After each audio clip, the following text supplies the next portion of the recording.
All right, we are live. And we have a talking logo. Yes, yes. It's... So yeah, interesting things got more interesting this week. Apparently, Yeah, yeah. 2020 is is being Turning out to be quite an interesting year. yeah, quite interesting. So, but doesn't seem to be hurting business that much, huh? Yeah. Business continues on. It's interesting how certain things actually cause people to join movements, right? So even more polarization and more movements that people join as a result of these things. Yeah, Whichever one or the other, people are finding identity.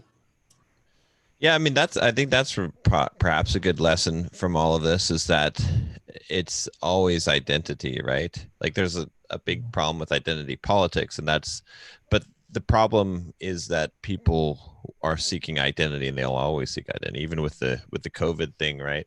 With people who were wearing masks versus people who don't wear masks, and the people who are you know who are in support of the World Health Organization and those who aren't, right? It's like there has to be this division and this idea of, okay, which do I belong to? And then the same thing going on now with the riots, and it's like which side, which identity are you going to cling to?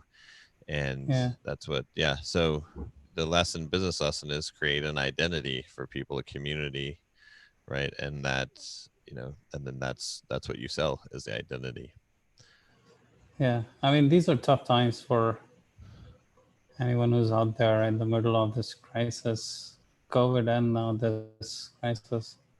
In many ways, I mean, I can imagine this is not easy for a lot of businesses. Just when things are opening up now, they have to be, Yeah. it's not again. It's time for shutdown again. So it's difficult, but if we just step away from everything that's going on in this frame of reference and we look at marketing in general, we can see how identity plays such an important role overall in marketing in movements. I mean, marketing is basically creating a movement, right? Right. As Russell Brunson would say, whether it's political marketing or whether it is business marketing, it's always creating a movement. And the movement requires values, belief systems, and identity to make it real. Yes, it is true. It's true. Yeah. And that video I did on the George Floyd thing did pretty damn good on my YouTube channel. It's like what am I sitting at right now? After one day, 11.6K views, Damn. 9.3% click through rate, and average view duration 8 minutes and 23 seconds. So That's pretty sick. Yeah. no thumbnail. I know. That's what I was going to Just say. Like, how do you get 9.3 CTR on no thumbnail? Well, I think a big portion reason why is because it stands out. It's a contrast, right? So actually, by having no thumbnail, I don't think having no thumbnail is a great strategy for all your videos, but having a Not all no the time thumbnail, again. yeah, on some videos it makes it stand out because it's a no thumbnail video, and then the title is really what's key that's driving Mm, it there, and then of course it is the topic that people are looking for information on, right? So yeah. those things are going to drive it more Yeah. than anything else. But How's but the yeah, Bulldog campaign going on Simple Programmer? not so good, I would say. I think let me see what the total sales are on it here. Some conversions, but not as much as last time. I think I may have tapped out the Simple Programmer list on the You have milked the Bulldog. cow. What's that? You have milked the cow now. Yeah, at least for the bulldog mindset stuff. So let me see here. Okay. Doesn't it? Okay. Here we go. I have all these offers now, but I try to create as many as I can so I can see what. Okay. So in the last 7 days, looks like there were, what was it, $28 three times. So four conversions on June 3rd, three on June 4th. Damn. Yeah. So seven. Damn, that's really low. Yeah, that's pretty low. So we'll see Hmm. what happens though. I mean, today's the last day. It seemed like there was some kind of payment processing issue potentially. I'm not sure because one person had complained about it, and then it later worked for him. So that's what makes me wonder if that might have been the issue.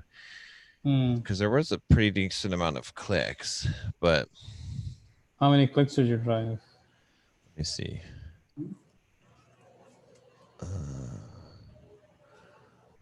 And I have been hitting the list hard pretty lately, so that could be okay. So the first email drove 224 clicks. Second email drove 129 clicks. Third email so far is at 57 clicks. So not a huge number of clicks, but You're not enough getting any where, clicks? yeah, but that's not like a ridiculously bad number of clicks. It's pretty low for your list. Not really. It's about average. I mean, the mental toughness emails, we got about a couple hundred clicks per You're getting email. around 300, 350 clicks overall per email, right? I would no, it's more like okay, the first email only got 231 clicks. Second one got 478 clicks. Third What one was got the four. title? Oh, I want to do a Yeah. little breakdown of these emails. I don't know what the title was in this. Let me see. Okay. Oh, the title of this one was "Leave the USA if you can't find a programming job in 30 days." Oh yeah, that's a good Yeah. one. Um, Okay, title of for the first one was what? the title of the first one was "He cheated with me. This is what I did to him." And what were the open and click rates? Can you tell us for each of them? So that'll be interesting study. See Email what's one open rate was 18.6%. uh-huh. Click rate was 0.34%, 231 Okay. clicks. Second Okay. email had an open rate of 20.7% and a zero point 0.7 click rate, which was 478 clicks. So that's like ridiculously high number of clicks, right? Yeah, that's Or pretty. 1% is yeah. I mean, I've had the JS Conf email that went out, the first one that had like 1%, 1.07% clicks. So Oh, 642 nice. clicks. So Okay. Okay. So the third email, what was the title and what was the open and click through? third email was five mental toughness hacks for programmers. Uh-huh. And it had a 18 or 16.8% click rate or open rate, Open rate. and then a 0.68% click rate or 459 clicks. So that one did pretty So well. still It's pretty almost as good. good. Yeah. Yeah, I think because it was specific, right? Yeah. And there was no Hi sales guys. pitch in it. Hey, Hey what's Chuck. up? There was no sales pitch in that email. No. There was just like, hey, watch these videos. Yeah. Okay. And then Um, number four had 18.1% open and 0.29% click, 197 clicks. So not nearly as what was the many. title Let of that email? Let's go running. Okay. And then And then five, six, seven, pretty much all the same stats. Like, I mean, yeah, pretty much the same. Eight, though, had a much higher five, open six, rate hang on. at Five, six, seven. 23.11. 5, 6, 7. What were the titles and what were the click rates? I I don't hold on. Five was the most important skill during an economic crisis. Six was having a bad day or a bad month. Try this. Seven was the seven mental toughness strategies I live by. And those all had like, I mean, all of them are basically 17.4% open rate, and the click rate was pretty similar, around 0.2 to 0.3%. So Around 200 clicks. yeah, yep. And then eighth one was That one had a huge open rate, 23.1% open rate. The subject was RE:code. So yeah. so that makes sense. And it actually And had a pretty high click rate too. It was 0.69, so 463 clicks. So oh, nice. yeah. Okay. All right. So that did well. And 9 and 10 were about similar to the other two. The other, or the big Is chunk this of a them. mental So toughness promo you did to your list, John? yeah, this was like a couple weeks ago. So, and that one was how to 9 and crush 10 were ops. again around 400, No, we're about the same as the other group of the just 200 each. yeah. So how to crush obstacles and become a finisher, and then probably the last one was what the last reminder. So yeah, Even that had lower like lower open rates yeah, 17.5%. and not much clicks either, huh? Yeah. So Interesting. Hmm. Well, if you can get them to open, you can get them to click. That's one thing we can take away from this, right? yeah, The other is like just getting them on the sales page is sometimes just as useful as making the pitch in the email,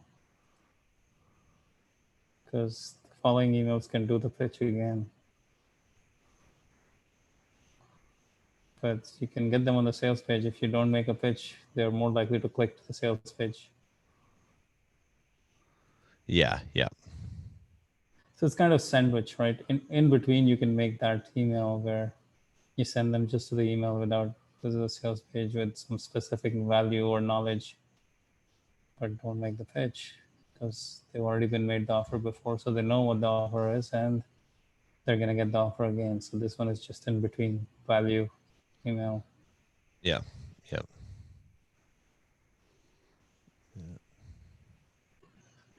Chuck, what's going on, man? Not too much. Getting ready to do a promo for the JavaScript conference videos. I should have done that this week, but Are you done with the conference? yeah, the conference has been over for a few weeks. Oh shit. What was the total gross? Total gross was around $8,000. So Nice. I kind of wanted it to be a little higher, but I think people are still getting used to the idea of online conferences, or at least they were. A lot of folks are doing online conferences now. So It's good. So I'm working up a couple of other ones. See if I can pull some stuff off. Some folks definitely want it, so it's just a matter of getting it out there. And some of the communities are not being served either. You know, people are doing more conferences in like JavaScript and stuff like that, as opposed to iOS or some of the other areas that I have reach into. So I'm looking at that as well as a possible run. And then I'm working on getting the stuff together so that I can put together a better sales funnel for my podcast sponsorships.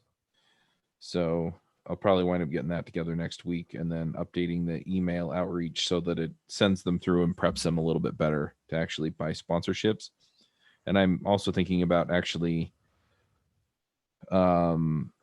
giving them the opportunity to either buy a sponsorship package just right out of the funnel or right off of the website, or if they have questions, they can call me or set up a call. But the difference is that I'm hoping to answer most of those questions before they actually have to make a decision as to whether to buy. And that way, you know, if they have any questions, you know, it's going to be something that I just didn't cover in that rundown in the funnel.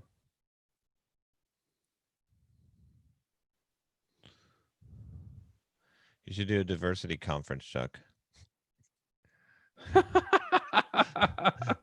You're trying to get me to say something publicly that I'll regret. I had somebody tell me that I ought to do an all-black conference just to show people that I'm not a racist. And my response to that was, I don't have to show people I'm not a racist because I'm not a racist. So wait a minute, you should be racist. You should do something racist to show that you're not a racist. Is that? Yeah, that's more or less how I feel about it. It's like, look, if I'm excluding specific groups of people, then based on their race. Based on their race, yeah, exactly. Then that would prove that you're not a racist. I get it. That makes a lot of sense. Yeah, well, it's amazing the logic that is being used, the subjective, logic. And it's crazy though. But now we've got the whole thing, the exact thing that's been happening in the tech community, especially in Twitter, well, mostly in the tech community, especially the conferences, is now the whole world's getting to see what it looks like. And isn't it a beautiful sight? It's funny because people act like the whole world's on their side, but I'm seeing more and more people that they want this over with. They're done with it. Yeah. So yeah, I did a YouTube video on it. It's doing pretty well. We've got almost 12K views on it now. Yeah. But, surprisingly though, it's got like a ridiculous amount of upvotes. It's I want to see what the stats are on this thing. Okay, so check this out. 11.2K views, 644 upvotes, only 75 downvotes. So not too shabby. Yeah, there were some other posts on Twitter from some of the other like web frameworks and things like that. And what was interesting about some of that was that a lot of the responses to it were, hey, can we leave politics out of tech? Right, exactly, yeah. And so I think people in tech are getting tired of a lot of this stuff too. It's just that they don't want to get punished for speaking up. And so they generally don't. But this has kind of gotten to the point now where they're just like, you know what? I just want to write code and I don't want it to be about all this other stuff. Yeah, exactly. Yeah, it's crazy because it's purposely, these people inject themselves into the community, the social justice warriors, and it's not just, it's all the communities, right? They're purposely doing these things, right? Even in, I think we talked briefly about PT from FinCon. His community exploded and he's basically being voted off of his own ship. They're asking him to step down simply because he had voted for Trump. Therefore, he must be racist. Yes. And actually, he made a comment on social media saying that the media is causing divisiveness. And so that makes him an insensitive racist. So he needs to step down from his own conference. Right. And I can't even believe, it's amazing how much they've lambasted him and smeared him for that. How dare he have a different viewpoint? But yeah. It's an explosion. But it's certain people that are, I was just watching this thing where, of all things, the knitting community. So there's a knitting community. And I'm sorry, people. It's been taken over by social justice warriors who have the canceled people in the knitting community, called up knitting like manufacturers and distributors that distribute like the products that these grannies knit. All right, and canceled these people. But those people came from outside the community, came in and specifically, so they're doing it everywhere. Every single kind of community group that they can find, they're getting in, and then they're causing the chaos. And this same thing that we've seen in the tech community for a long time. But the answer is to just say is to keep politics out of all of this stuff, right? Is to not mix it. But I completely agree. And it's crazy because the one post that I saw that specifically had that was by the Angular team. They put hashtag Black Lives Matter in their feed and then showed a screenshot of their website where they had actually put the hashtag at the top of the page. And there were a lot of folks, probably a third of the comments on that particular tweet were, can we keep politics out of programming? Yeah. And so I think people are tired of this. They just want to write code, do what they enjoy. And, it's sad that we're at that place, but they're right. I mean, it shouldn't matter within the programming community whether or not you are of a particular persuasion. Right. Exactly. So Yeah, but that's become the thing, and then all these tech companies have gotten involved, and yeah, I mean, literally, like and it's crazy because like the whole thing, it's like the Black Lives Matter is pushing to defund the police now. So I mean, it's all these companies that are supporting Black Lives Matter. Are they really meaning to support defund the police? Is that really what they're intending to do? Because that's what they're supporting. intending to let people know we're on your side. Don't hurt us. That's what they're intending to do. Yeah, which is unfortunately the coward way out, because when you do that, then you're basically succumbing to bullying. It's a bunch of bullying is what it is. It's right. It's like, Yeah. it's not like that all these people agree with it, but they're being bullied into it, and then they're adopting these positions because they're bullied, right? So By the way, Well, I'm the not other thing sure is- about. I'm not sure about letting them sign up for your podcast sponsorship directly from the funnel, from an email funnel or from your website, because I'm not sure people are ready to make a multi-$1,000 purchase without really talking. I'm not sure either. I'm going to put it up as a test and see if anybody does it, is kind of what I'm thinking. So I'm going to put it in there as an option, and then there's going to be an option, I want to talk to somebody or something like that, and just see. And then if I get any traction that way, then I'll then I may make it like a more prominent option or an only option or something. I don't know. But yeah, I generally agree. I think most people are going to want to talk to somebody before they pull the trigger. Yeah, it's it might.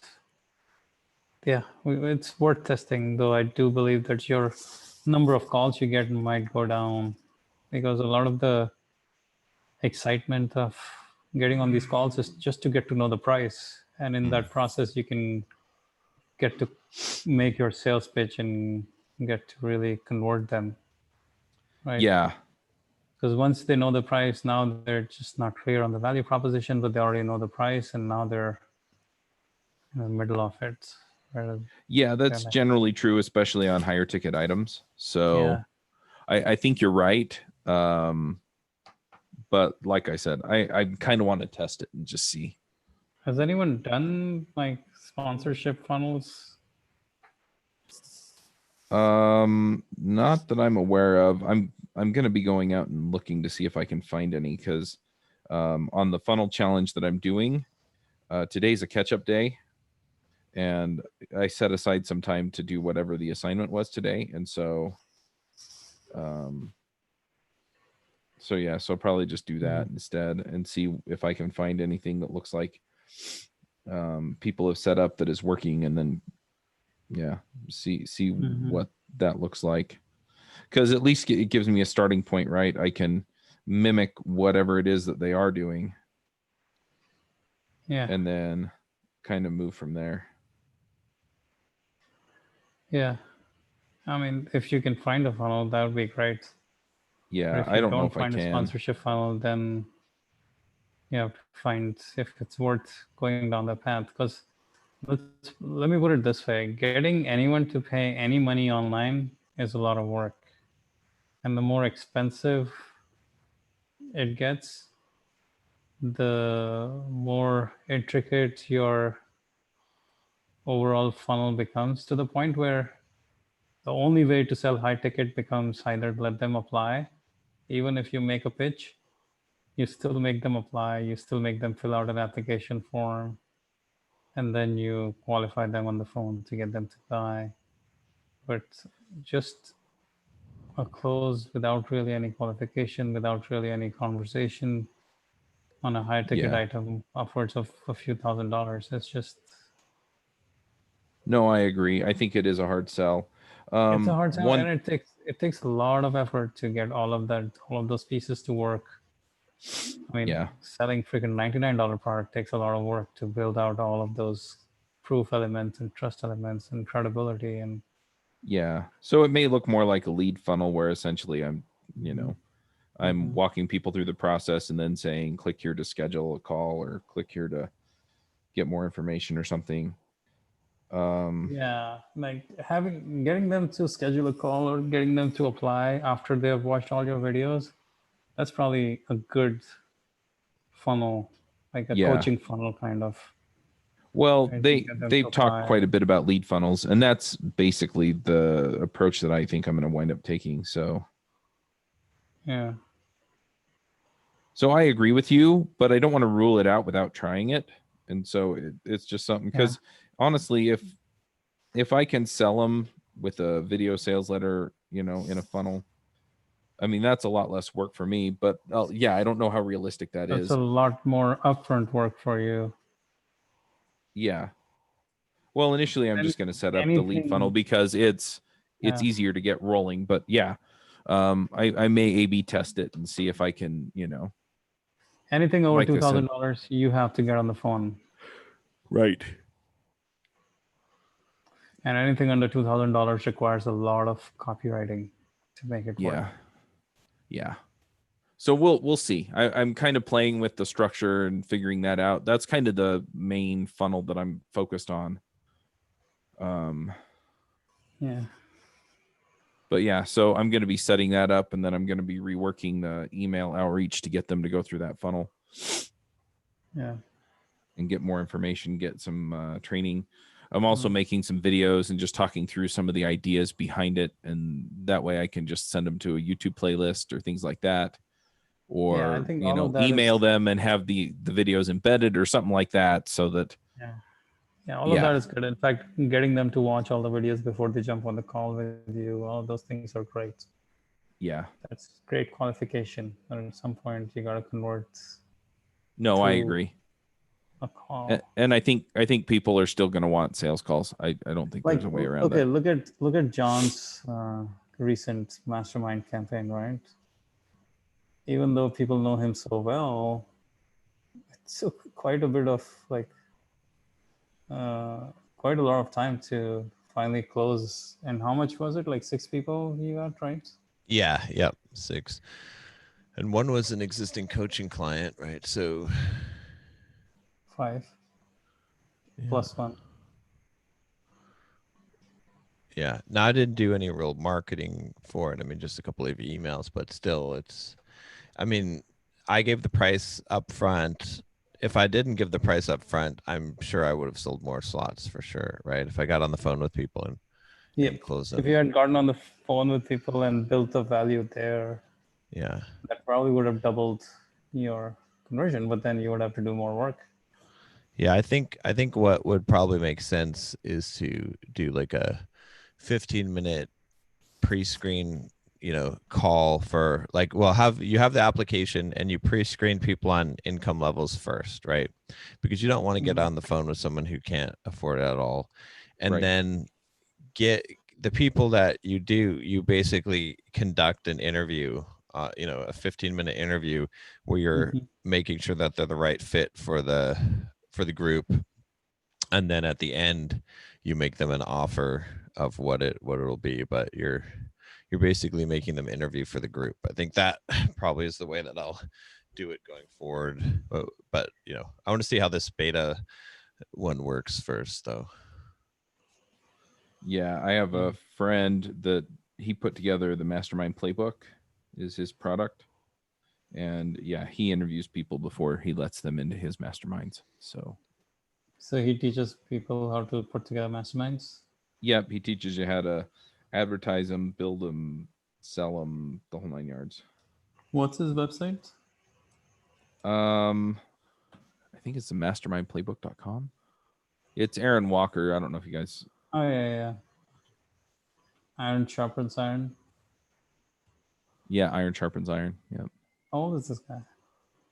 He's in his 60s, I think, And how do you know him? because I'm in one of his mastermind groups. Ah, okay. Now we know.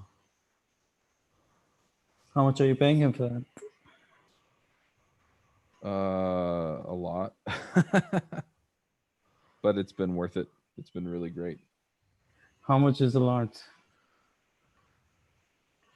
I've been in there for a while, and I don't know what his current prices are, and I don't.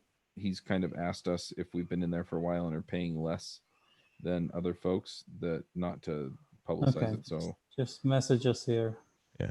That's the opposite of what you want to do. Yeah. You want to be like, oh yeah, these people are paying less, right?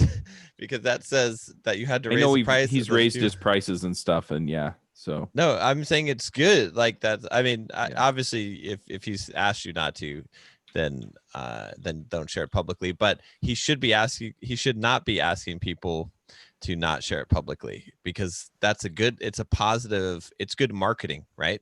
To be like, oh, all these people that got in first, they're paying this much, right? So Yeah. yeah. Yeah. How many, okay, so I've been curious about, I've kind of sort of knew a little bit about him. So how many masterminds does he run? I think there are 10 or 11 groups. He doesn't run all of the groups, and he teaches you how to find people to run some of the groups for you, right? So I think he's the facilitator on like 4 or 5 of the groups, and then he has other people facilitate the other groups. And how many people in each of the groups? There are about 10 people in each group. And he has 10 groups, you said? Yeah, 10 or 11 groups. Interesting. And is the mastermind focused on business, or is it? It's focused on business and personal. So Christian. it's for Christian men. So we talk about other stuff too. Yeah. Other just life stuff. Christian married men, right? I think that's Yeah. what We have single guys in there. And is it like a weekly thing, a monthly thing, or It's weekly. So there's a weekly thing. We have a book that we're reading every month. We monthly have 2. book club? What? A monthly book club call? No, we talk about the book for a few minutes on every call. And you rotate through hot seats. We're all assigned accountability partners that we rotate through every month.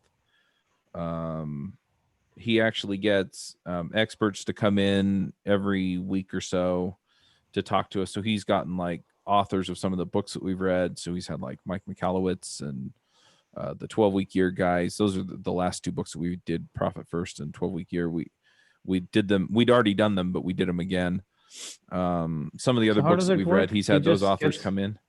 The authors come in, and what do they do? They basically do a webinar with us. And then they pitch you on their product? Not usually. Sometimes. what how many people are in the call, like the Zoom call?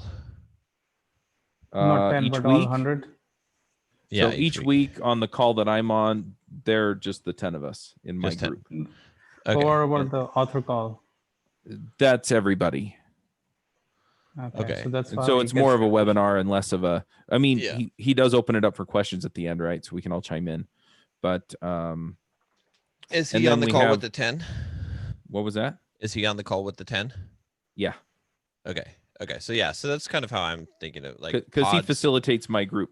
But exactly. Yeah. There are, I think, 5 or 6 of the groups actually have somebody else facilitating them. Mm-hmm. And I know at least 5 of them are facilitated by other people, and so they get, I think they get a percentage of, what comes in off of that group is the deal. So if there are 4 calls a month, 1 call is a mastermind call, 1 is an author call. Is that how it works? Yeah, so you have 4 or 5 calls per month because it's a weekly call, and so sometimes you wind up with 5 in a month. But yeah, and then you have that, and then we have an in-person get together every 6 months, and he pays, or the organization pays for our hotel room and food. So I just had to, I have to essentially find my own way out there. I have to pay for my own airfare. But the calls, the 4 calls a month, what do you do in those calls? Four sounds like a lot. So everybody has 15 to 20 minutes for hot seat. So it's, hey, I'm struggling with this. And sometimes it's personal stuff, and sometimes it's business stuff. And sometimes it's, well, I've been thinking about this thing, right, that really doesn't necessarily bear in either area. And then, yeah, so you get the hot seat. And then the other thing is like, if we've been reading the book, then a lot of times it's okay. So like right now we're doing 12-week year again. And so it's okay, well, what have you learned this week from the reading? Or, sometimes it's totally unrelated to that. And it's just, hey guys, I've been thinking about the current situation with COVID-19, or, the riots or whatever. And, anyway, so we'll discuss some of that stuff too, and just make sure that everybody knows kind of. So every call has the same structure, like a bunch of hot seats and then open discussion on these hot topics? It starts with an open discussion, actually, and then goes the other way. We also all start with wins. So we talk about, what's gone right for us that week. And then we go into the discussion, and then we have hot seats at the end. So how many hot seats do you get per month? 1, because we have Okay. 2 people in the hot seat per week. Okay, so it's 8 to 10 people over the month. Yeah. Interesting. And the author calls are separate? The author calls are separate calls. Yep.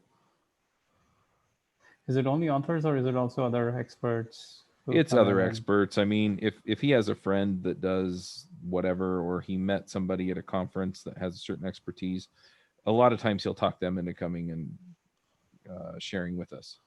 And usually they, like 50% of times they'll probably pitch. I would probably, maybe 50% of the time.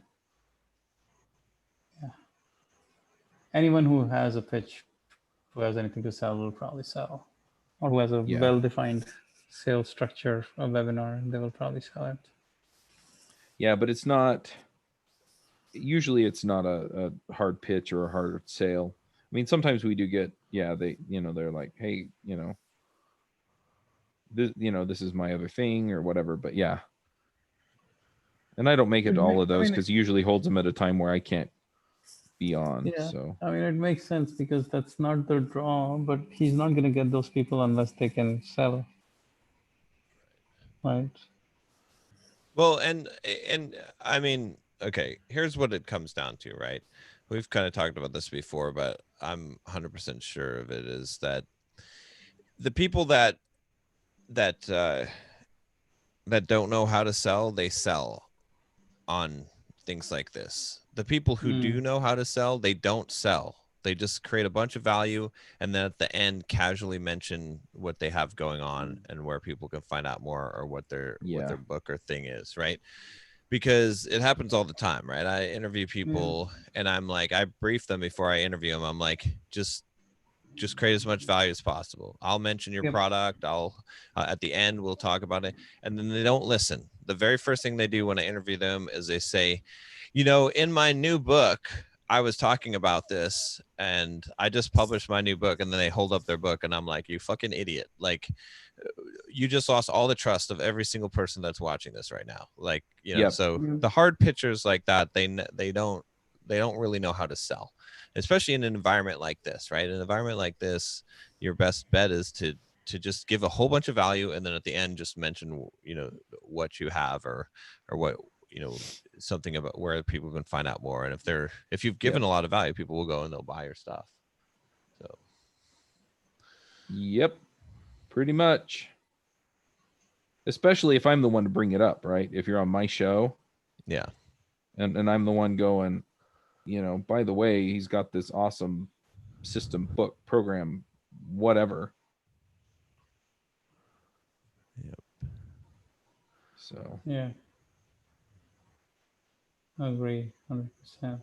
But at the same time, I think the key is that he is able to bring those guests he's able to add on this perk because guests know that they can sell or make a soft pitch. Probably.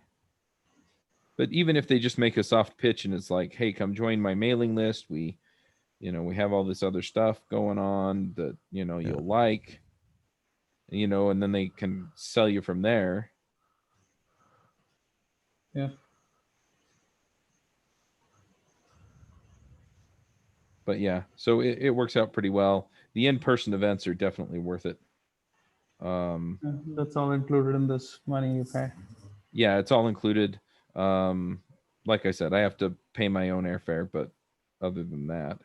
Or you can bike out there. What was that? Like, Bike it out there.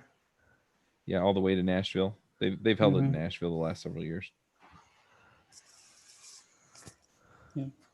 But yeah, he puts us up in the hotel. He finds the venue for the event, finds people to come and do specialized training. So, the last one that I went to a class on like financial planning. I went to a class on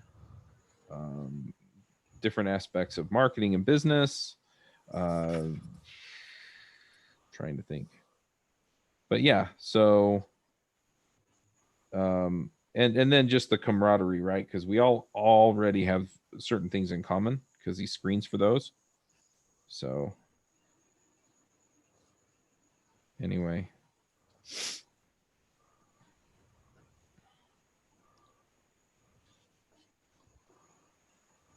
It's good. Sounds like a good group. Yep.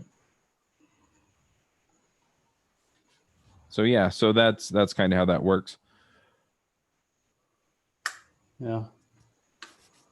I'm happy to hear you have more than John and I to help you on this journey to become a better man. Because if you were just left to us, I don't know what would become of you. yeah. You guys aren't qualified to help me become a better man. Oh man, Chuck, I don't know if you can say that easily. John, do you think? I don't. It depends on what you define as better. That's exactly what I'm saying. Like he doesn't know even right now what a better man is. We'll make you I bet more of we- a man, but not a better man necessarily. You're going to help me get that bulldog mindset, huh? That's right. What you decide to Beyond use that. it for is up to you. Yeah. It's funny I think- because I got access to the bulldog mindset stuff Ah, and I kind of ignored it for a while. And then I started watching some of your videos. I'm like, dang, this is good stuff. there we go.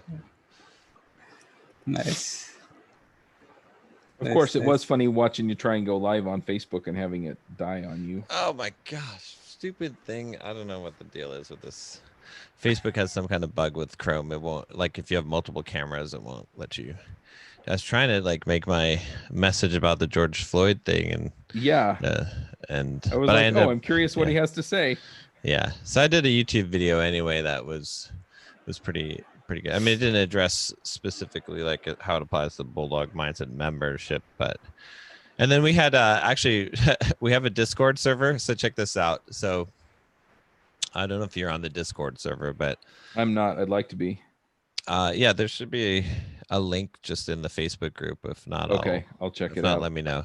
But on the Discord server, it's anonymous, right? So I mean, that's the whole point of it, is like so that you can, because people are discussing some things that they don't want screenshotted on Facebook, right? If you're like Right. in the middle of a potentially considering a divorce or something like that, and you're trying to get some help, you don't really want people to screenshot that on Facebook, or so Yeah. we have a Discord server for that purpose and for those kind of purposes, and just for chat, I guess. But so this guy like was just they got into it, of course, on the George Floyd stuff. I expected this was going to happen, right?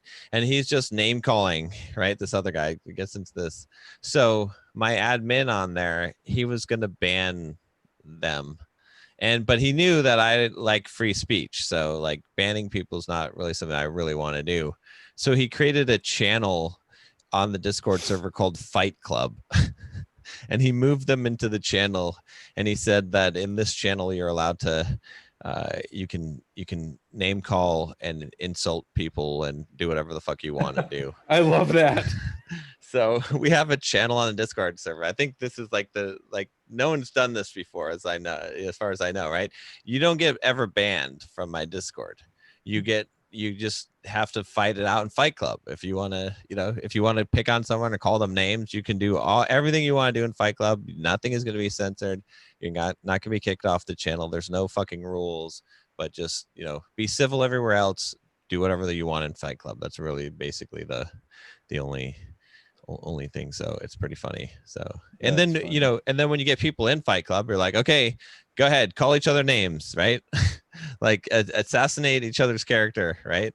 And then they do it for like, it appears that they do it for like a very small amount of time, and then they realize how stupid it is, and then they stop, and then that pretty much ends it, right? So I guess it's the libertarian approach to code of conduct, right? This is the code of conduct that works, right? It's like, oh, if you're going to be a dick, sure, okay, just be a dick over there, and you can be a dick, and it's fine. Right. And if someone wants to go and like, if you join Fight Club, you're allowing yourself to be attacked by this person, right? Yeah. But you have it's like going into player killer mode, right? It's like this is a player killing zone. So if you want to play player killing zone, then go ahead. But if you don't, then you just stay out of there. So. Well, and the other thing is then if somebody's, frequent offender outside of Fight Club, then it's like, look, we have a place for this. And if you're not going to, if you're not going to play ball this way, then we really are going to have to kick you out. Yeah. And I told him too, I was like, I would recommend that you guys just jump on the voice chat, like just go into a voice channel and talk because I mean, you could still call each other names on there if you want, but at least like, the closer you get to face-to-face communication, the less aggression that you'll have, right? In fact, one of the reasons why I think we're having such violence and riots is because of the masks, which is kind of interesting, right? Because we're covering up people's faces, right? And that's why criminals and thugs and, wear masks in general. And that's why you see terrorist organizations that wear masks, not just to hide their identity, but to hide the humanity so that it becomes a separation between the people. So the closer that you are face to face with a person, the less that you are likely to want to physically harm them and emotionally attack them. That's just, we have to actually remove people from humanity, and we have to dehumanize people in order to do bad things to them. So.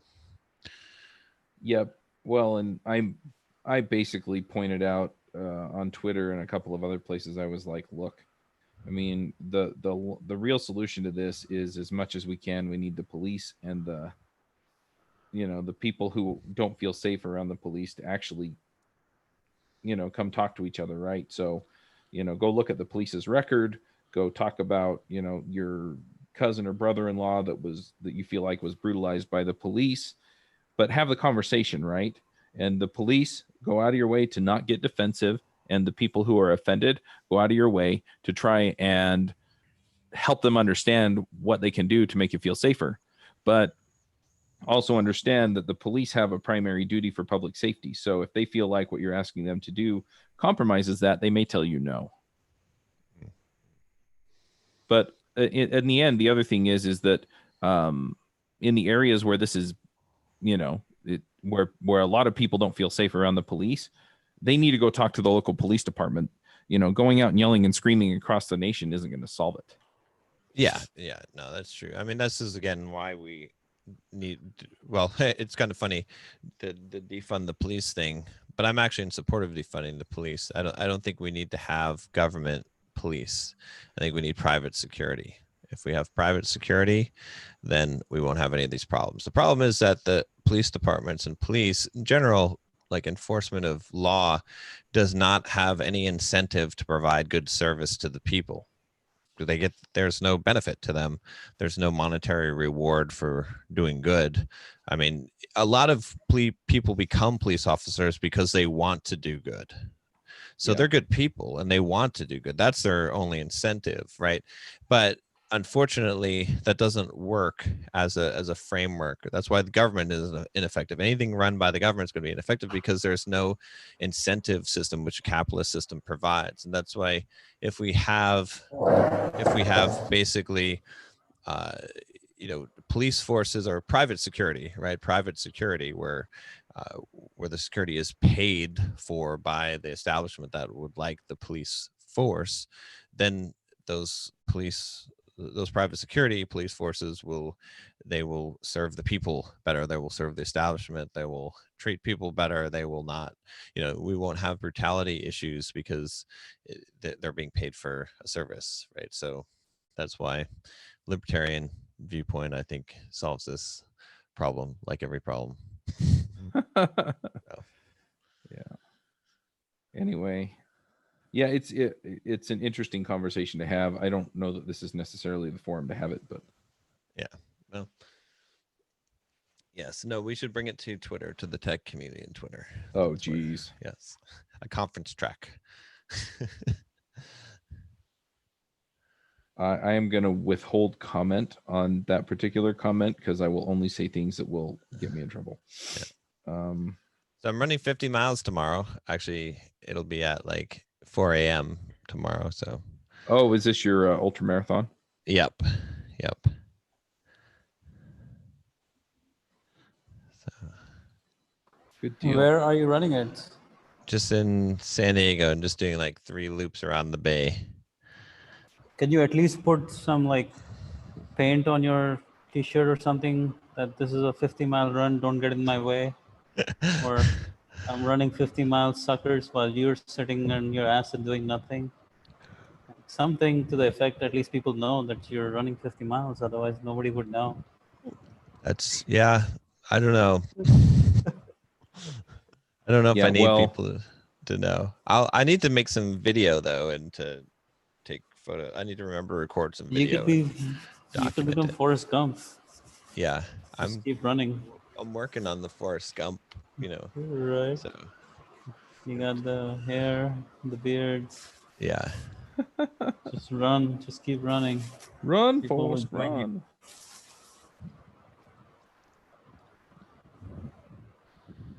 Well, we know that when you go outside, you don't have to wear a mask anymore. So Yes. Well, I never wore a mask going outside. I haven't either. Yeah. My niece is getting baptized on Saturday, and the church has said that we all have to wear masks. So my wife's like, "How do I make a mask?"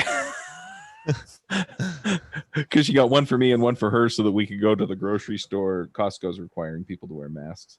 Yeah. I don't mind wearing a mask in someone's store because that's their property. If they want to tell me that I have to wear a mask, then Yep. I'll wear a mask. If I don't want to wear I a mask in their mind. store, I won't go to their store. It's my choice. I think I'm actually surprised that there are idiots out there who fight with the stores by saying it's my right to do whatever I want. And I'm like, dude, it's their right to reject your ass from trying to do whatever you want in their store. Right. Why, like, what kind of stupidity is this? Yeah. That's why I see. They're not obligated to have your ass in there. See, that's why the libertarian viewpoint solves all problems. Honestly, it's the most rational viewpoint, right? It's real simple. It just says, I have the right to my personal rights. No one should be able to infringe upon my rights, and I shouldn't be able to infringe on other people's rights. And we should have the right to personal property, and our property Right. should be protected by those. And the only role of government is to protect both of those rights, and that's it. And if you that's just a very simple axiom. And if you base every other law and system off of that one fundamental axiom, otherwise what happens is you base laws off of morality, which is relativistic, right? I mean, at least in, no one has an objective definition of morality, right? It's subjective. So this is not subjective. My personal rights, right to property, if you can agree on that and build everything from that, then it solves all the issues, right? Because then you say with the mask wearing, well, okay, you can't stop me. You can't make me wear a mask in public, but you can't, if I'm on your property, you can of course require me to wear a mask if I want to be on that property. So Yep. Yeah. One thing with Costco though is that since I'm paying for a membership, and they're essentially, I've heard a few people make the argument that they're making it so that I can't use my membership unless I comply by wearing a mask. And You can that's ask not in for the a membership refund. agreement. But then I'm like, okay, well, you have an agreement with the store. So if they're not holding up their end of the agreement, then take legal action. Just get your refunds. Yeah. Get your money back. What's the big deal? I'm sure Yeah. they will refund your money if you wanted it. They're Yeah. not going Yep. to keep your money. Yeah, that's fair. I mean, the terms have changed, right? Unless you've actually signed something with your membership agreement that said that you'll conform to change the any terms. policies of the store, which may change at any time. Then, which Yep. you probably did sign something like that. So, I mean, yeah, Yeah, but that's one argument I've heard people make, and I'm like, well, if you can find where they violated the Yeah. agreement, then you know. Ultimately, see, here's where I sit. Like, it's an intersection. Like, my fundamental principles are libertarian, right? But I'm also a pragmatist, right? And so there's an intersection between like the fundamental principles of, like, say, being a libertarian of personal property and personal rights, and pragmatism, which says don't fucking do things that are pointless, right? Like, let's do the most efficient thing that makes the most sense. Yeah, I right? agree. So that's where it's like, okay, if Costco says wear a mask, I'm going to wear a mask because big fucking deal. Like, I'll put on a mask, go buy some groceries, don't give a fuck, right? But if someone says, hey, you can't run outside without wearing a mask, no. Not that's overstepping the Nope. bounds, like, Yeah, or you that's- must stay in your house or any of those things, right? Because from a pragmatic viewpoint, that doesn't make sense, and it doesn't make sense from a principled viewpoint. But like, you have to apply pragmatism to any belief system, otherwise you end up becoming basically a martyr, which martyrdom doesn't solve anything, right? It's like you die Right. on a hill that no one that no one cares about, and you're just a dead person on a hill. So Yep. Yeah. By the way, I was thinking about the video ad or the YouTube ad that you're running. Why don't you run that video directly to as an ad rather than run an ad to make them watch the video where you're making the sale? Why what are don't you you talking about? run? Why Yeah. don't you run traffic directly to the video itself? To which What are you video? talking about? His YouTube ads. Oh, are you running YouTube ads, John? Yeah, a few, just to videos, right? So that's what I'm not understanding, Randy. You're saying I am running ads directly to videos. Yeah, I thought you said you created a video that asked people to watch another video where you were making the sales pitch, right? No. It's just Oh. the video. It's just direct to that video. It's like you said. Yeah. So Uh, yeah, I've any got. any data from it? It's hard to get data from that, but I need to put a separate link in there so I can see. I don't have that right now, but I have 24 views on it. So for how many dollars? I spent $1.36, so 6 cents a view. And Two- is this cold audience or is it warm audience? Like, is it your existing audience? It's cold. It's just I have a specific audience filters that I set up. I'm running it on a few different YouTube channels, mostly that I know will be. So they're never going to be cold audience, right? Okay, so here's the thing, right? I'm a big enough presence on YouTube in my space that everyone knows who I am, pretty much, right? Like, there's no one like within that manosphere space. Someone is going to know, right? They're going to know who I am. So it's never going to be a totally cold in that sense. If I run it to a completely like new audience, right, like a completely different vertical, then it would be different. So Yeah, I guess if you're running to someone like Brandon Carter or one of those guys, then it's much easier. It's kind of pseudo calls. yeah, I mean, even within Brandon Carter, right? So if you look at, again, okay, this is like the circles, right? You've got YouTube Fitness, right? It's a pretty big circle, right? But a lot of the YouTube Fitness guys, like let's say Brandon Carter, he's friends with a lot of the RSD guys, so that sort of overlaps. So then you're looking at the dating and pickup type of guys, and those guys always RSD? Real Social Dynamics, and those guys overlap. There's like a big kind of a big organization. Think of personal development and dating, like the biggest company that existed in that space, but they've gotten out of that now. They're just personal development, but there's overlap there into all of the other like entrepreneurial, as you know, Manny, like that that whole thing. So there's like this big sort of overlap between those things, and so some of them, right, like audiences, there would be some amount of uniqueness, but for the most part, like a lot of it does overlap. So you'd be surprised like how much of it that the branding goes, right? People know who people are in the space, like in any one of those circles. Interesting. Yeah, you should definitely swap out the link to at least know how much damage that ad is doing. Yeah. I mean, I can't get it Yeah. up to scale at this point, so it's not really. I mean, I have a $10 per day budget, but I'm only spending like 50 cents a day is the max I can spend. Because So your bid cost is low. no, I've moved my cost per view up to 10 cents. Should I move it higher? Yeah, even 10 cents is, relatively. If you're not getting the views, it's probably because you're bidding too low. That's just the way it goes.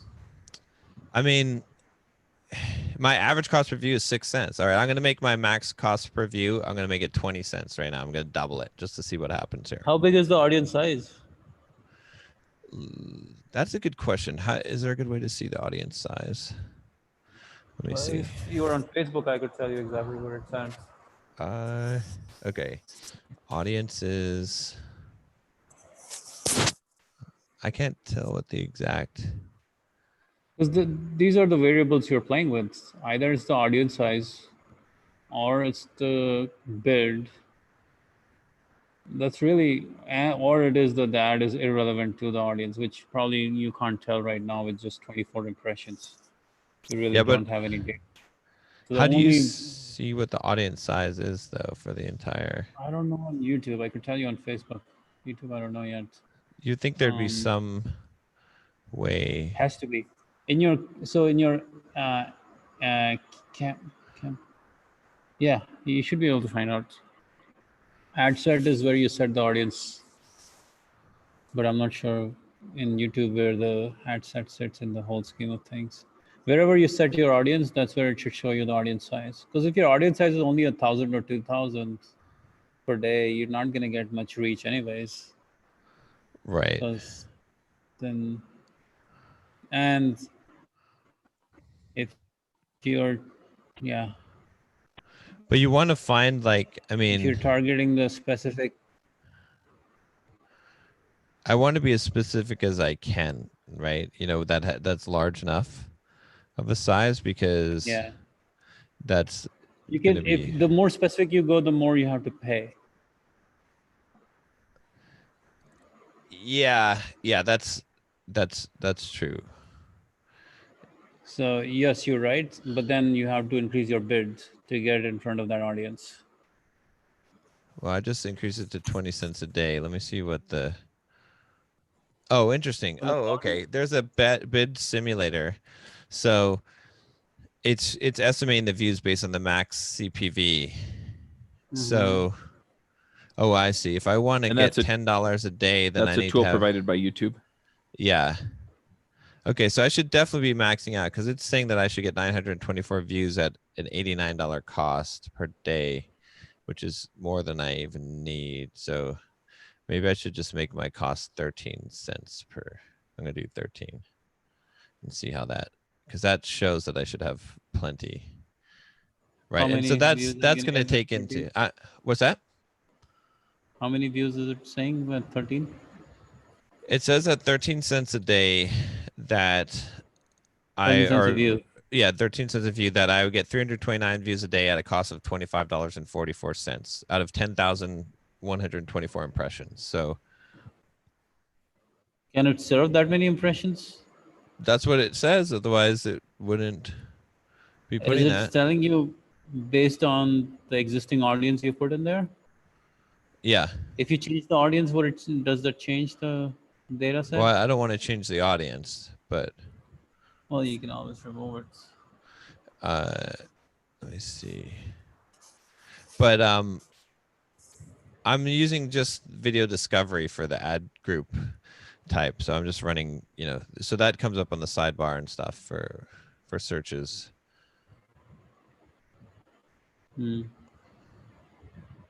Because the other thing about advertising is it's all about getting the learning and the data, right? Mm. So if you spend less money, you get really very little learning and very little data uh, to really Right. do any work. Like you can't really, there isn't much actionable data with only 24 views. That's something you could have figured out in a day rather than waiting so many days to figure out. Right. You need a I'm just lot saying, like, more. that's an advertising mindset. Like, it's like, okay, well, what do we need to learn? Let's go learn. And what variables are we playing with? Let's play with those variables. Kind of. Yeah.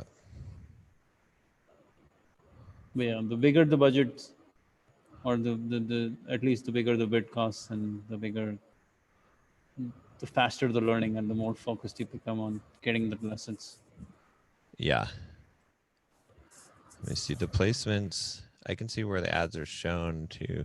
That's interesting. Alpha Male Strategies channel has the most views, 27 views. Entrepreneurs in Cars, 33 secrets. Huh. So you're targeting all these channels, and then you're doing even more targeting with the age and the geographical locations and all that stuff. Yeah. Yeah, that's where you're gonna like the other problem with YouTube is like half the people don't even watch YouTube as logged in. So you're already losing a whole bunch of people because YouTube cannot serve once you start saying, okay, only if they're this, and this, even if they're watching that channel, Yeah. you lose that audience as well. But I don't need to spend thousands of dollars a day. I only have a $10 a day budget set up right now. So it's plenty of people. And I know specifically, like I know enough about my But you're not audience to spending know. $10 a day right now, right? No, but I should be now that my bid is higher. We'll see. Well, it'll be interesting to see how that goes. Yeah. Because what I'm interested to see is if you let's say it's 13 cents a view, what would be good to see is if you get 100 views, Huh. can you get even one sale? Right? Yeah, If you get that's 100 views, that would cost you $13. it probably won't cost me 13 cents. That'll be the max bid, but let's say it's 10 cents. That's more likely. Let's just say if you were to throw $13 into this test, Right.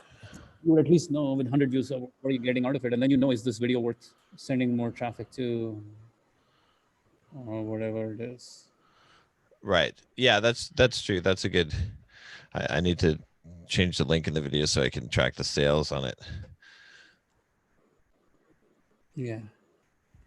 Yeah, it's like testing is all about like at least one variable you know for sure that you want to test, Yeah. whichever variable you pick. The problem is that it sucks for like tracking sales because like with Kajabi, I have to create a new offer for every thing I want to test, which just clutters up the thing with all these offers because there's no way to like pass in information. Is there you can't you put a coupon code?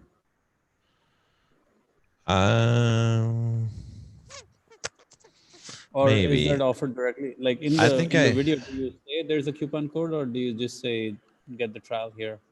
I just say get the trial here. Yeah, well then you Coupon code would make it easier to track, but it also reduces the conversion rate because then it's one more step that someone has to do in order to. Yeah. Yes and no. I don't know. I haven't seen that conversion. Like we've done it. We've done numerous campaigns now with coupon codes, and they've done actually better than the times we didn't do coupon codes. So I'm not sure about that because people actually get joy out of using coupons. They feel like if they did something and they found something and they used it and it actually worked. But the other element of that is if you're gonna, did you call out that it's a $7 trial? Yeah. Yep. Okay. Yeah. And this is in the video that you're paying people on YouTube to go watch. Right. Yep. So you can make it actually even cheaper. instead of $7, you can put a coupon that would make it $5, but the coupon would track the sale. Yeah, I guess I could send them to a page and then right, and then have No, that no, no, coupon no. on it. Like, everything stays the same except that there's a coupon added to that link. It's built into the link. Oh, built into the link. I'm not sure if I could do it built into the link because it goes to a landing page first and then. No, Right. it can. On Thrivecart, I can send you. I can give It's you not a link. Thrivecart. It's not Thrivecart. It's Kajabi. Yeah. I and know, but you would assume they do the same things. No. Yeah, but it has to go to a landing page that would have a separate link that goes to the shopping cart. There's a sales page before there's a shopping cart. It's not directly to the shopping cart. You're right about that. I'm just saying if it's a link, an affiliate link, you can. Yeah, there's probably a way to coupon encode a thing. So yeah, so maybe that would work then, is to just, yeah, even if the coupon gives the $7 trial, right? That could work too, right? Where but Something it's like it's that. encoded automatically. Yeah. That's actually not a bad idea. Actually, I'm going to put that as because all the $7 trials I should be doing using a coupon code, because it makes it more appealing as long as it's an automatically applied coupon code. Yeah. Yeah. Exactly. That's what I'm saying. Automatically Yeah. applied coupon code is what you need. Whichever Yeah. way you do it, it just separates the whole thing out for you. In fact, Yeah. everything should use an automatically applied coupon code, because I believe that right now in Kajabi on the sales pages, but I don't think there's a way to remove. Oh man, it just disappeared. That's fine. I don't think there's a way to remove the coupon field. And I hate having coupon fields on sale, because then people look for a Yeah. coupon. They expect that there's one. Yeah. So- One other thing that I'm wondering about as far as your cost per view is you're assuming that they're going to do enough exposures to get you those views, and they may be doing the right number of exposures, and for whatever reason your video isn't getting people to click it, or whatever your ad hook isn't bringing them in. So you may want to play with that too, right? And just see if you can get a better draw, and that way they're not running the ad and then not having anything happen. I don't know if there's a way to A/B test that or not, or run two separate ads and give them each a $5 budget, or I don't know. Yeah, you can do all that. I mean, the only problem is that you can't really do I mean, there's not much you can do with the copy, right? When you're talking about video, just like those ads, the what are they called? The search display ads or whatever they're called, discovery ads. It's basically like a one-liner, right? That shows up. So just the title of the video is really all you can really do. So can you change the title of the video then to be, are you manly enough, or I don't know. I mean, something that's just going to grab them and make them click it to watch it. Right. Yeah. I can. Because I'm just wondering if they are running the ads, enough of the ads to, and it's your headline or your whatever that's falling apart and not bringing people over.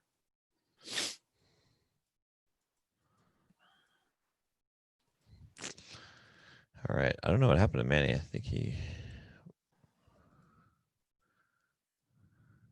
he still in India? Yep, he is. Is he stuck there, or is he staying there for some other reason? I don't know. I don't think he's really stuck there. Initially, they weren't allowing people to fly in or out, but it seems like most places are opening up now. So, and if you're like a resident of the U.S., I don't think you are ever really restricted from getting back into the U.S. right at any point. I mean, maybe it would be hard to get a flight out of India, but I'm sure there were private jets, and not private jets, but smaller charter flights of some kind. Exactly. Yeah. So, yeah. Cool. All right. Well, I guess we might as well do our thoughts. I was gonna say I kind of need to be done by 11:30. So.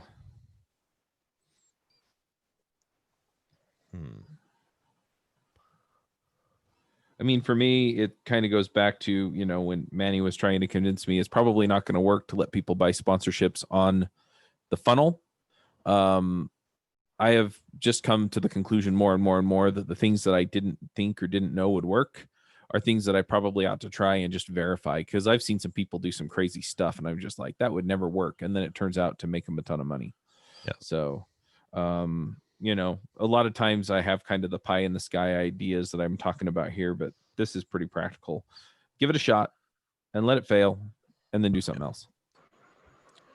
Let's see. Mine would be actually, I heard something from, I saw a Jocko Willink post on his Instagram, something that I thought was really good this last week. And he basically said, do not make decisions with your emotions, right? These are emotional times right now.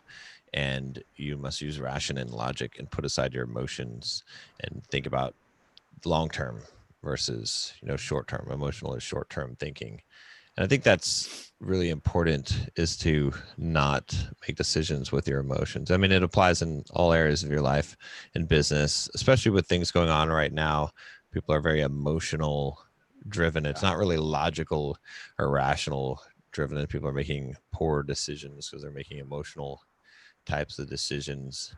I'd say also, you know, along with that, that's how you get like ideological, and it trips you up, right? There's, you know, even just like in the video I was doing this week on YouTube about the whole thing, I was like, well, you know, I'm not a big fan of the socialist type of things, and I don't support necessarily the movements that are going on, but at the same time, I don't like the National Guard coming in and shooting people on their own property with paintball gun. Like if you get the reason why I think this is so important is because when you get swept up in the emotions, you get suckered into one side, and both sides will destroy you. Both sides will, you know, people aren't looking out for you necessarily. Like no side, right.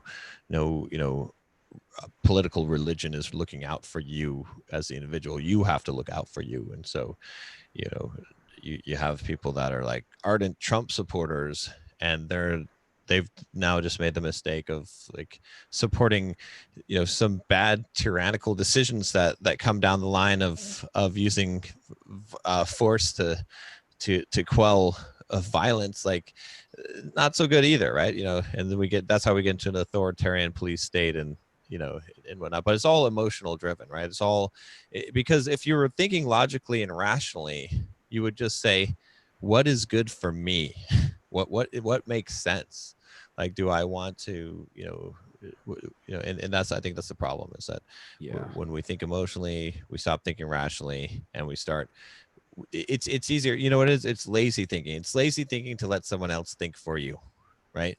And to let your emotions decide what your thoughts are, right? It takes a lot more work and effort to say, what's going on here? What do I actually, what will be most beneficial for me in the long term, right? What is the most rational decision I can make here? That takes effort. It's easy to say, well, you know, this person said this, I'm in this camp, therefore this, or to say, I feel like this, therefore this. So, yeah. Well, and just to back that up a little bit, I mean, you know, with the current situation, I've been pretty pro police for a long time, you know, and then I see this, and, you know, I kind of had to come to terms with, you know what? There are a couple of conversations that I had with people where they were saying, look, you know, I don't feel safe, you know, around the police, or I have kids that don't feel safe around the police, and that's problematic too. And so, you know, that made me have to go back and say, okay, so, you know, what's true here, what matters here, and how do we resolve some of this, instead of just, well, all the police are bad, or all black people are victims, or, you know, the other side, you know, the police are almost always justified. It's like, okay, you know, these two things conflict, right? These people don't feel safe around the police, and the police are doing the best they can. So how do we resolve that, right? And it's that mental dissonance that I think is healthy for people to go through and grow. And a lot of people just don't want to see one side or the other because it's uncomfortable, because there isn't a happy place in the middle. Right. And so if they pick a side, then they can just be in a happy place of, I'm validated by all these other people. Exactly. Yeah. Yeah. Because that's the thing, is like, no one, you know, when I was making the video too, I was like, you know, I'm gonna say things that are gonna piss off everyone. Like, you know, it's gonna be across the board because like I'm not on I'm not on your side. I'm not on their side. I'm on my side. Like I'm on the side of freedom, and Yep. that's it's gonna, you know, it's not going to fall along party lines. It's going to be some of the, because there's inconvenient truths and hard truths on, you know, whatever your position is that you have Oh, to, and that's yeah. the thing that makes you grow and learn, is that like you realize that your position is not the correct position, that there's parts of things Yeah. that you have right, there's parts of things you have wrong, and you know, and you have to constantly revise it. If you just think you've got it figured out, it's not going to be good. So Yep. Manny's back. Well, Does I'm he have gonna. thoughts? Can you guys hear me? Yeah. Yep. Um, I've been thinking a lot about, especially now that I'm here with my family and there's a whole bunch of people. Like the most important thing you can have is mental tranquility, like calm, peace of mind to be able to operate from. That is something you should be willing to pay a very high price for.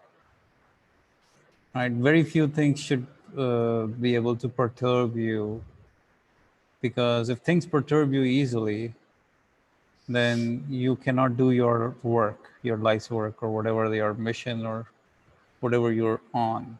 So your job in many ways is to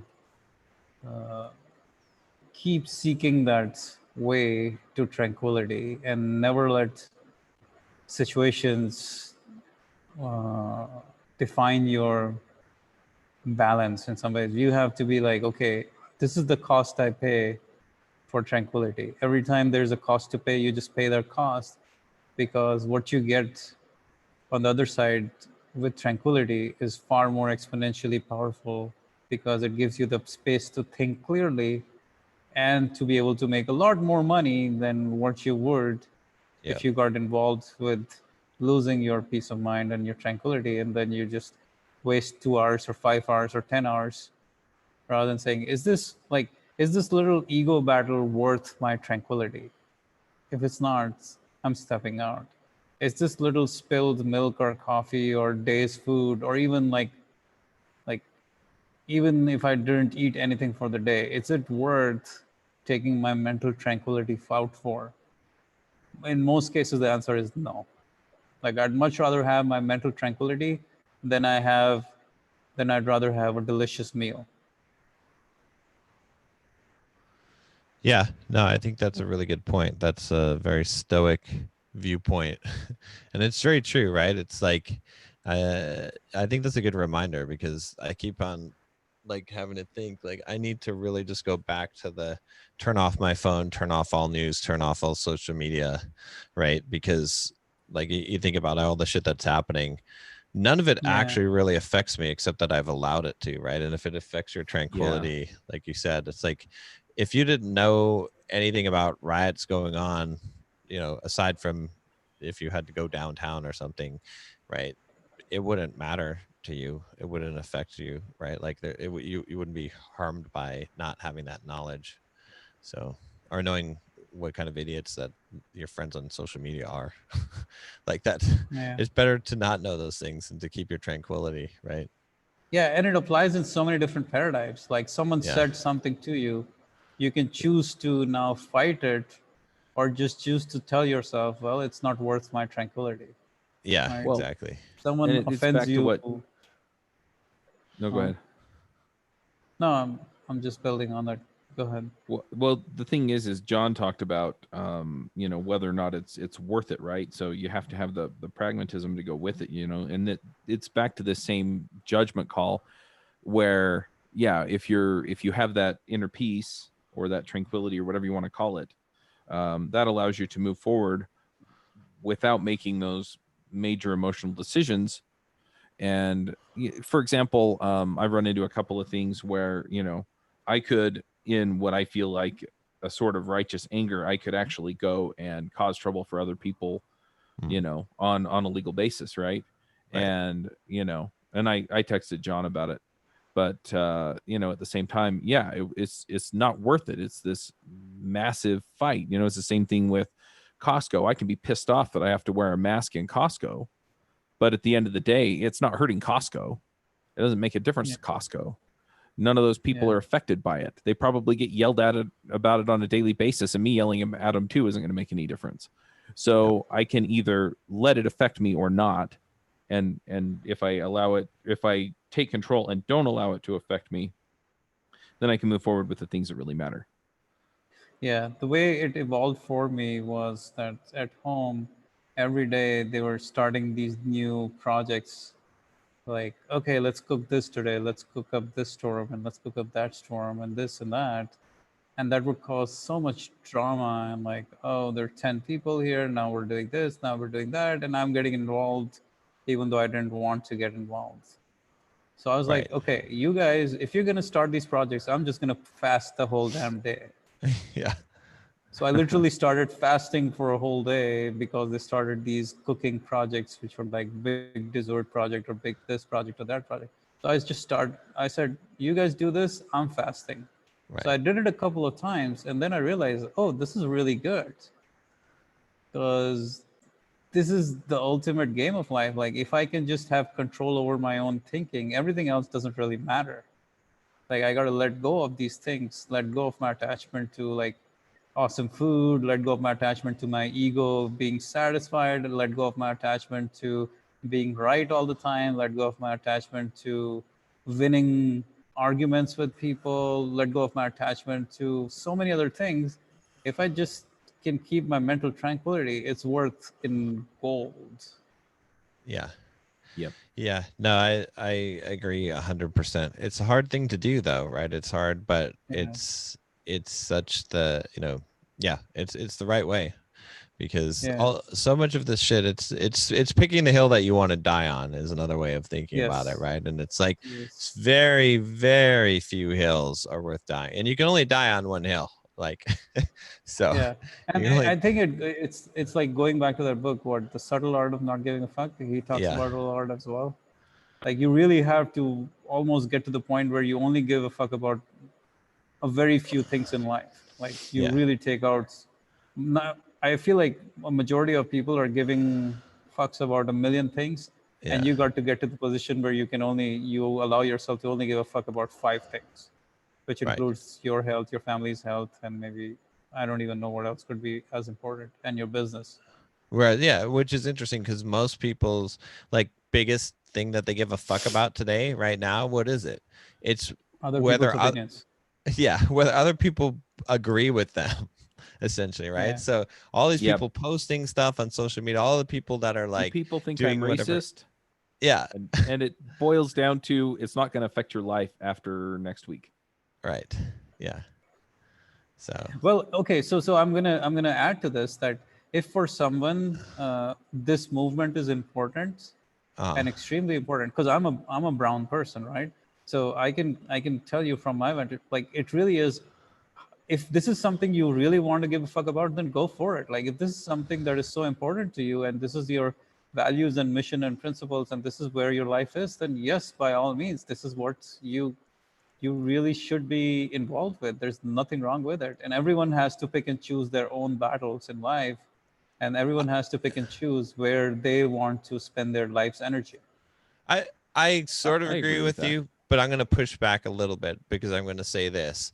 Even though I sort of agree with that, you again really have to examine, is this really your life's purpose to do, if you're into, because are you really going to change anything or do anything or have any effect, or are you just going to bring a lot of or destroy a lot of your own tranquility, right? Can you support the thing or have the cause but do it within yourself, right? You know what I mean? Like, can you, is it necessary for you, because there's a big distinction between living a principle and apostolizing a principle, right? And so Well, I'm not saying it's yeah. always wrong to apostolize a principle. I apostolize a lot of principles, but I also do it for a living, right? Like my platform, right, business is based off of doing that, and that is an actual cause, right? It's not it's not a side thing in my life, but you have to make the decision. Like if you're not really apostolizing, if you're not really actually, like, if that's not, then you're sort of wasting your time and your voice when you could just be living the thing that you believe, right? And that will Well, in many okay, times be more effective, right? so I do believe that when people get together, and revolutions don't just happen with people not taking action. So in some ways, when people do get together, change doesn't happen without, like as Che Guevara, he said, a revolution is like an apple tree. The apple doesn't just fall from the tree. You have to shake up the tree to get the apple to fall.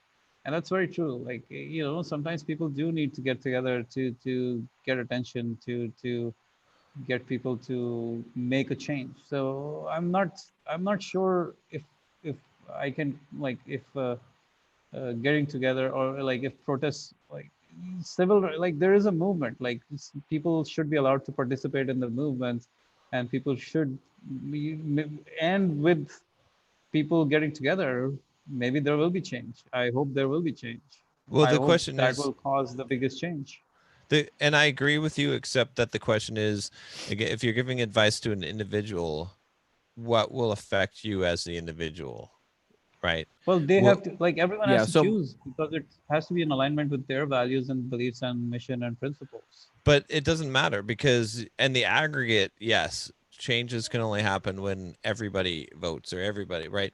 But as an individual, if you're looking from a pragmatic viewpoint, as an individual, you should do the things that make the most sense in your life and not worry about the bigger whole, right? I know that sounds cold and callous, but it's how we operate our lives, and it's the only effective way to operate your life, because there's a lot of kids starving in Africa. There's a lot of genocide going on around in the world. North Korea is starving people, and China's harvesting organs from their political dissidents, and we just are not getting emotionally or physically involved in any of those things, and we shouldn't, because we can't as human beings. So that's why it's like, yeah, I agree. I mean, obviously there's things that, unless you're a person creating a platform and actually apostolizing a message. That's why I make the distinction, right?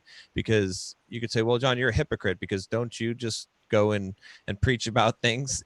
But yes, but I have an actual platform. I'm not just, throwing out my opinion on Facebook because I want to, convince some random people and get emotionally involved in the thing. If you're going to make an actual movement and you're going to actually create content and make a cause, then I'm all for it. But that's a choice. You're actually having an effect. You as the individual, from a pragmatic standpoint, you should stay out of 99.9% of things and just focus Okay. on you. I mean, yeah, 99.9%, you're right. But this might be one of those 0.01% things where people really feel passionately about, and their values and beliefs and mission align with this. And it's a very small, like if you put the grand scheme of 330 or 500 million people or 400 million people in the US, it's it's still a very small percentage of people who are actually going out there and putting their lives on the line by doing these protests. So there are people who, for whom these values and mission and beliefs and principles are extremely important, and that's why they're out there protesting. And the civil rights movement was partly a result of people going out there and It's a putting different themselves on the line. it's a different thing. The civil rights movement directly affected those people. Those people had laws that were discriminatory towards them, which prevented them from upward mobility and severely hampered their life. They had an objective in mind. They wanted to change certain laws which were unconstitutional and which were discriminatory, and they had a plan for victory, and they had conditions of victory. What is going on right now exhibits none of those things. First of all, there is no actual discrimination that is systematic taking place that can be documented. The law is not discriminatory. The law is not racist. There are no actual Yeah, things. okay, we're not And then gonna like. second of all, the movement has no purpose. There is no actual demands. There's no objective. And the people that are involved in it are not directly affected in their daily lives, even though they believe that they are. For the most part, it's not something that they have to face every day. There's Yeah, not a I'm legal okay. restriction. So There's not unfair hiring practices. There's not discriminatory okay, laws or any of those things. you can argue that there is no law in the country that discriminates against people based on the basis of race or things like that. But to say that that does not happen, and to say that I didn't say it there is doesn't not an happen. underlying, there is I not said an I don't. underlying Yeah, I don't care tone if it of that happens. when police does certain things, they take, the police brutality is for real, especially against, the, what happened to George Floyd. That's real. That's horrible. That's terrible. And No, that's all there- emotional. That's not statistically driven. So yes, police brutality is real.